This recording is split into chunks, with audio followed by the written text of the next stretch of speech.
अस्सलामुअलैकुम, I am Hasan Zakir. I will teach chemistry for 9th class. तो आज का जो हमारा टॉपिक है वो है इलेक्ट्रोप्लेटिंग। इलेक्ट्रोप्लेटिंग डिस्कस करने से पहले मैं आपको ये बता दूं कि इलेक्ट्रोलाइटिक सेल ऑलरेडी हम पढ़ चुके हैं।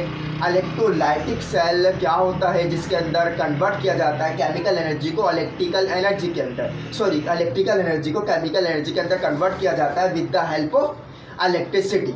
जो आज का टॉपिक है इलेक्ट्रोलाइटिक सेल, मैं आपको ये भी बता दूं कि इलेक्ट्रोलाइटिक सेल के बारे में हमने जो लॉस भी डिस्कस कर चुके हैं। फ्राडेस के लॉस थे जो इलेक्ट्रोलाइटिक सेल पे डिपेंड करे, जिसने काम करा था इलेक्ट्रोलाइटिक सेल के ऊपर। जो इलेक्ट्रोप्लेटिंग आज का टॉपिक डिस्कस करना है वो इलेक्ट्रोलाइटिक सेल पे ही, इलेक्ट्रोलाइटिक सेल के अंदर हो रहा होगा।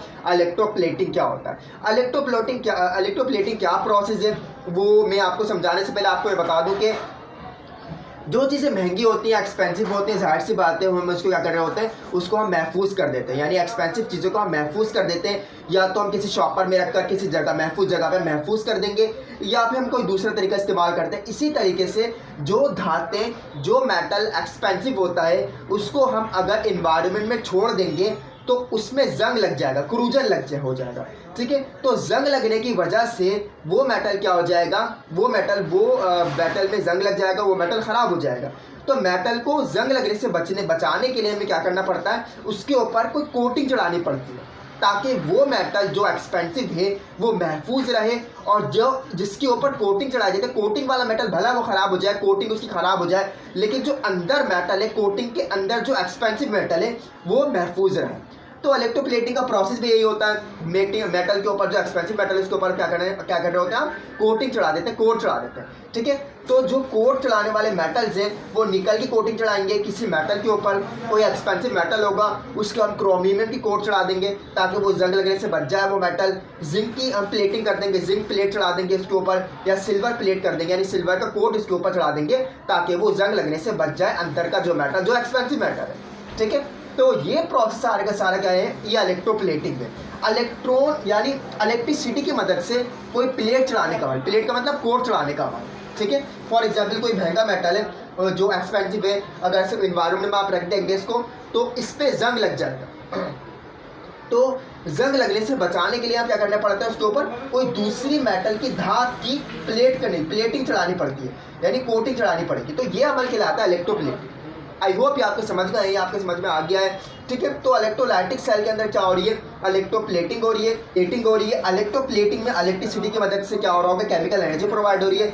इस इलेक्ट्रोलाइटिक सेल के अंदर जो सोल्यूशन इस्तेमाल किया जाता है, इलेक्ट्रोलाइट सोल्यूशन जो इस्तेमाल किया जाता है वो कहलाता है निकल सल्फाइड। निकल सल्फाइड का जो सोल्यूशन इस्तेमाल किया जाएगा जब इलेक्ट्रिसिटी को पहले आपको बता दूं, डायग्राम जो है आपकी समझ में तो आ रही है आपकी, फिर भी आपको समझा दूं कि डायग्राम के अंदर क्या क्या चीज़ें हैं ताकि आपके ऑलरेडी और समझ में आ जाए। ठीक है, ये जो इलेक्ट्रोड है, आपको पता है इलेक्ट्रोड होता है, ये इलेक्ट्रोड कहलाएगा एनोड, क्योंकि इस पर पॉजिटिव चार्ज है। ठीक है, इसी तरीके से ये जो मेटल है, इस पे चढ़ानी हमने कोटिंग, वो मेटल जिसके ऊपर हमने कोटिंग चढ़ानी, प्लेटिंग चढ़ानी किसी दूसरे मेटल की, और वो दूसरा मेटल जिस पर हम कोटिंग चढ़ानी है, प्लेटिंग करनी है, वो है निकल का मेटल, Ni का मेटल। यानी ये जो रॉड है कंप्लीटली किस पर मुश्तमिल होगी, ये निकल की रॉड है। इसी तरीके से अगर आप क्रोमियम की चढ़ा रहे हैं तो क्रोमियम का मेटल के क्रोमियम की रॉड ले लीजिएगा। इसी तरीके से अगर जिंक की आप कर रहे हैं तो जिंक की रॉड होगी आपकी। इसी तरीके से आप सिल्वर की कर रहे हैं तो आप सिल्वर की क्या होगी, सिल्वर प्लेटिंग कर रहे हैं किसी मेटल के ऊपर तो आप सिल्वर की रॉड को इस्तेमाल करेंगे। और जब आप सल्फेट आपका ऐसे ही रहेगा, क्रोमियम सल्फेट हो जाएगा आपका, जिंक सल्फेट, सिल्वर नाइट्रेट हो जाएगा आपका। इसी तरीके से अब ये जो रॉड है हमारी, ये निकल की रॉड है। स्टार्ट करते हैं इलेक्ट्रिसिटी की मदद से हम क्या करना है, इलेक्ट्रोप्लेटिंग को स्टार्ट करना है। इलेक्ट्रोप्लेटिंग कैसे स्टार्ट होगा, इलेक्ट्रिसिटी की मदद से होगा। जैसे ही बिजली क्या पास होना शुरू हो जाएगी, यहाँ से इलेक्ट्रिसिटी पास होगी, ये जो आयंस होंगे, ये जो सोल्यूशन के अंदर आयंस है, इलेक्ट्रोलाइटिक सोल्यूशन है, ये डिजॉल्व होगा और आयंस की फॉर्म में मूव करना शुरू कर जाएगा। ये आपको पता है, ये आयंस की फॉर्म में मूव करेगा, आपको पता है पॉजिटिव आयन निकल। अब ये जो ये इलेक्ट्रोड था ये डिजॉल्व हो गया Ni+2 की फॉर्म में। ये क्या हुआ, डिजॉल्व हुआ, अपने 2 इलेक्ट्रॉन्स पे इसने डिजॉल्व कर दिए। वो 2 इलेक्ट्रॉन्स, वो Ni मेटल क्या हो रहा होगा, पॉजिटिव है ये। ठीक है, ये मूव करेगा टू द कैथोड की तरफ। यानी ये पूरा का पूरा Ni का मेटल आहिस्ता आहिस्ता करके डिपॉजिट होना शुरू हो जाएगा इस मेटल के ऊपर। इस तरीके से क्या हो जाएगी, इलेक्ट्रोप्लेटिंग कंप्लीट हो जाएगी। यानी जितनी आप इलेक्ट्रिसिटी को पास करते जाएंगे इलेक्ट्रिसिटी को पास करते जाएंगे उतना क्या हो रहा होगा आपका, ये डिज़ोल्व हो रहा होगा। और ये डिज़ोल्व होने की सूरत में ये आयंस बन जाएंगे, जो एनाइन आयंस होगा उतना उतना डिपॉजिट होना शुरू हो जाएगा कैथोड के ऊपर। और ये डिपॉजिट होने का मतलब है ये क्या हो रही है, इसके ऊपर प्लेटिंग चढ़ रही है। तो ये प्रोसेस था इलेक्ट्रोप्लेटिंग, जिसको आपने समझ में आया।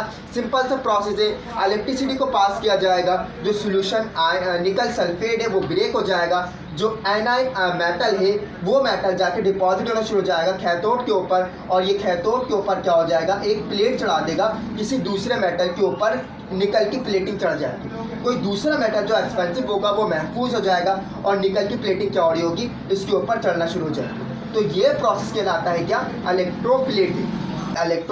तो आई होप आपके समझ में आया होगा। तो एनोड और कैथोड का रिएक्शन आप देख लीजिए। एनोड में क्या हो रहा है, एनआई क्या है, वैसे आइंस नहीं है इसके अंदर, जैसे इलेक्ट्रिसिटी पास होगी ये ब्रेक हो जाएगा, सॉलिड एनआई या इलेक्ट्रोड सॉलिड है, जैसे ये ब्रेक होगा तो आइंस की फॉर्म में ये मूव करने लग जाएगा, डिजॉल्व हो जाएगा ये, और डिजॉल्व होने के बाद आइंस की फॉर्म में क्या करेगा, ये मूव करने लग जाएगा। ठीक है, इलेक्ट्रॉन इसमें निकल जाएंगे, Na+2 हो गया, 2 इलेक्ट्रॉन रिलीज कर दिए। ठीक है, ये Na2+ क्या है, ये मूव करेगा टू द कैथोड की जानिब, ये प्लस चार्ज है, ये मूव करेगा कैथोड की तरफ, और ये मूव करके क्या बन जाएगा, ये डिपॉजिट होना शुरू हो जाएगा किसी दूसरे मेटल के ऊपर। तो ये प्रोसेस कहलाता है इलेक्ट्रोप्लेटिंग। तो इसी तरह क्रोमियम की कर सकते हैं आप, इसी तरीके से आप जिंक की भी, और इस तरीके से आप सिल्वर की कर सकते हैं। आई होप आपकी वीडियो समझ में आई होगी, आएगी। जब तक के लिए अपना ख्याल रखिएगा। इंशाल्लाह नेक्स्ट वीडियो में हमें नेक्स्ट टॉपिक डिस्कस करना है, और वो जो नेक्स्ट टॉपिक है वो है ड्राई सेल। जब तक के लिए ख्याल रखिएगा, दुआ में याद रखिएगा। अल्लाह हाफिज़।